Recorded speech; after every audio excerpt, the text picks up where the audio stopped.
পূর্ব বর্ধমানের মেমারিতে বড় সড় ঘটনা। এই মুহূর্তের সবচেয়ে বড় খবর শুধুমাত্র মেমারি আপডেট নিউজের পর্দায়।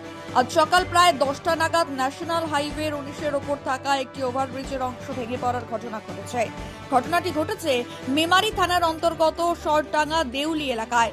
স্থানীয় সূত্রে জানা গেছে, হঠাৎ করে ব্রিজের একটি অংশ ভেঙে পড়ায় এলাকায় আতঙ্ক ছড়িয়ে পড়ে। তবে এখনো পর্যন্ত কোনো বড়সড় দুর্ঘটনা বা প্রাণহানির খবর মেলেনি। ঘটনার খবর পেয়ে দ্রুত ঘটনাস্থলে পৌঁছায় পুলিশ ও প্রশাসনের আধিকারিকেরা। পরিস্থিতি নিয়ন্ত্রণে আনার কাজ চলছে এবং ওই রাস্তা দিয়ে যান চলাচল আংশিকভাবে বন্ধ রাখা হয়েছে বলে জানা যাচ্ছে। এই ঘটনার পেছনে কি কারণ তা খতিয়ে দেখা হচ্ছে। সমস্ত আপডেট সবার আগে পেতে চোখ রাখুন মেমারি আপডেট নিউজের পর্দায়।